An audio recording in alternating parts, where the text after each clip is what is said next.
골로새서 1장 12절 13절 말씀 다 같이 한 목소리로 받들어 읽도록 하겠습니다. 우리로 하여금 빛 가운데서 성도의 기업의 부분을 얻기에 합당하게 하신 아버지께 감사하게 하시기를 원하노라. 그가 우리를 흑암의 권세에서 건져내사 그의 사랑의 아들의 나라로 옮기셨으니 아멘. 사도 바울이 골로새 교인들에게 위해서 기도하면서 그들이 바로 하나님 아버지께 감사하게 하시기를 구하고 있습니다. 근데 그 하나님 아버지께서 바로 골로새 교인들에게 또 우리들에게 해주신 가장 귀한 일은 또 가장 큰 은혜는 바로 하나님 아버지의 자녀로서 성도의 기업의 부분을 얻기에 합당하게 하신 것입니다. 근데 여기서 우리가 그 하나님께서 우리에게 주시는 그 은혜, 즉 성도의 기업이라는 것이 어떤 것인지 제대로 이해를 하고 정확하게 알고 또 감사하고 또 그것을 이미 하나님께서 우리에게 주셨는데 그것을 이루어 가기를 소망해야 할 것입니다. 다시 말하면은 성도의 기업은 바로 빛 가운데서라는 것입니다. 그래서 13절에서는 이 빛과 반대되는 개념으로 흑암의 권세라고 이야기를 하고 있죠.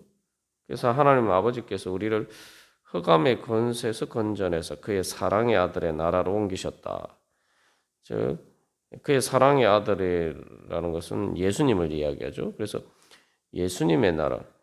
그래서 예수님의 나라, 그 하나님께서 우리를 옮겨 주신 바로 그 나라의 가장 중요한 특징은 바로 빛 가운데서라는 것입니다. 여기 이 빛 가운데서라는 것은 그래서 이 하나님께서 우리에게 미래에 주신 소망과 관련해서 바로 이 하늘에 쌓아둔 소망이다라고 이야기하고 있는데 하나님에 대해서 성경의 다른 곳에서는 가까이 가지 못할 빛에 거하시고 하나님의 속성을 빛으로 상징적으로 표현하고 있습니다.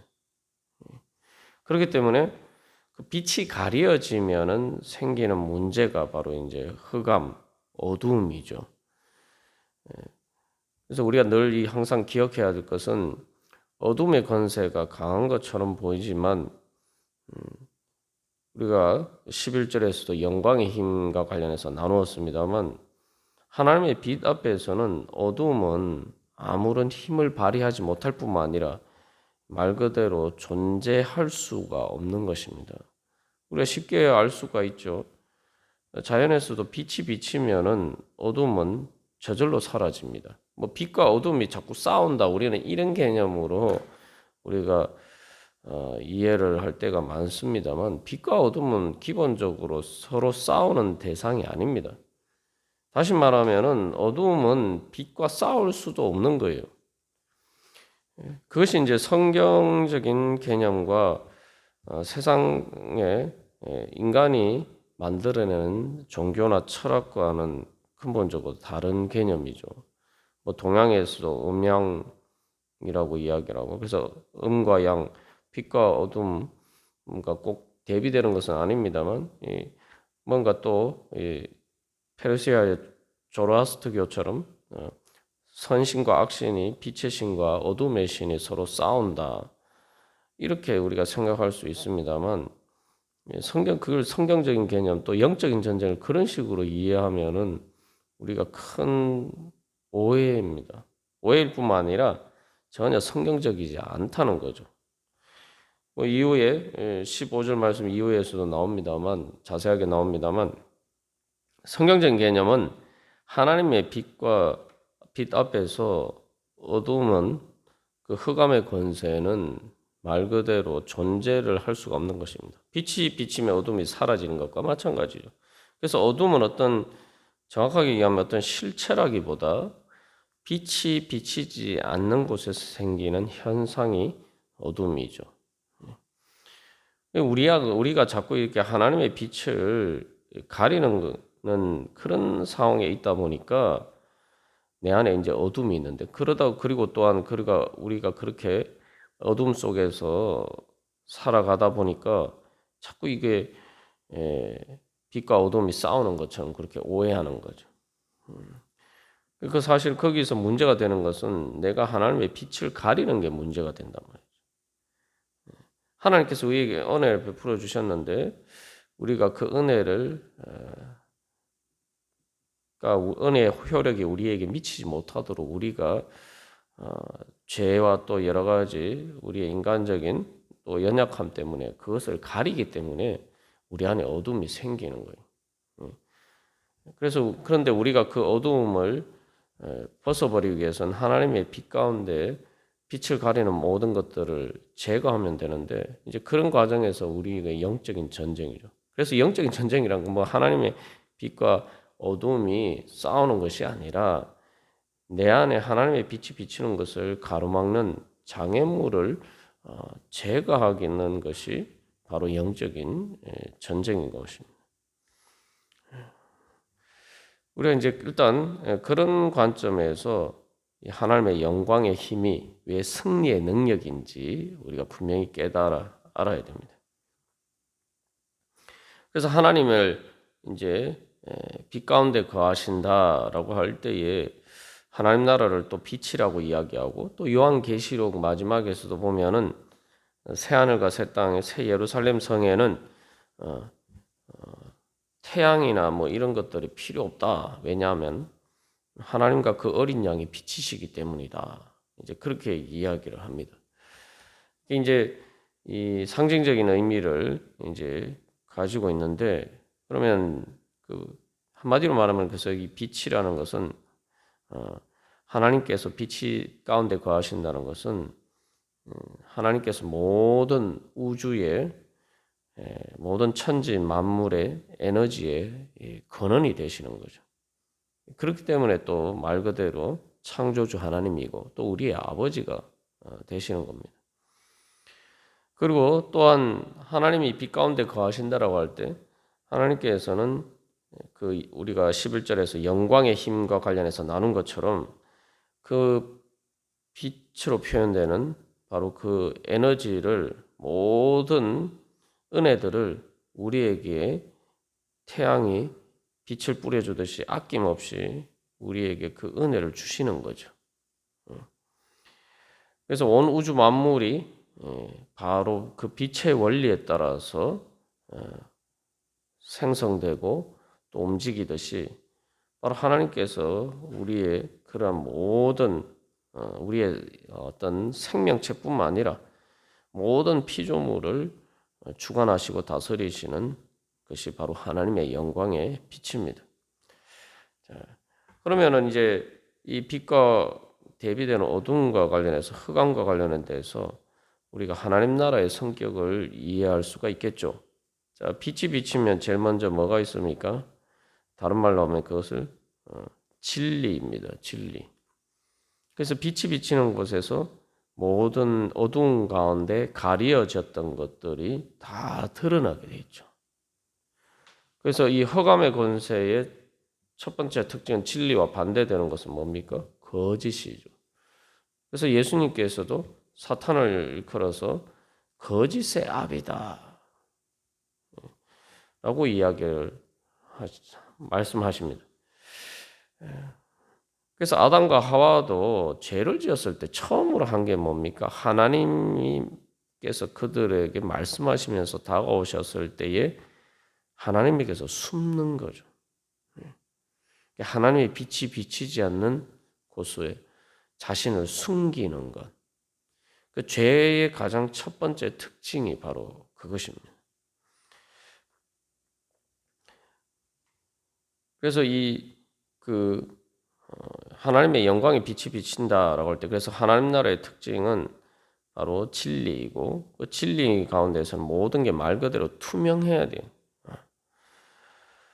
그리고 또 다른 말로 하면은 이제 그 하나님의 빛이 우리 가운데 역사하실 때에 말씀의 빛을 통해서 성령님께서 우리를 조명해 주신다, 빛을 비추어 주신다. 우리가 그렇게 또 표현하기도 합니다. 그렇게 되면 내 안에 모든 것들이 진상들이 실체가 어떤 것인지 이제 다 드러나게 돼 있죠. 그래서 이 빛 가운데서라는 것은 말 그대로 그 자체 속성이 빛이기도 하고 또 빛을 통해서 도구적인 의미로 바로 우리가 성도의 기업의 부분을 얻기에 합당하게 하셨는데 실제로 그것을 얻도록 완전히 그것을 누릴 수 있는 그 자리까지 빛을 통해서 인도해 주신다는 의미도 가지고 있습니다. 그렇기 때문에 하나님께서 우리 가운데 역사하실 때에 바로 복음의 말씀의 진리의 빛이 비치고 그 말씀의 진리의 빛이 비친다는 것은 우리가 성령의 조명을 통해서죠.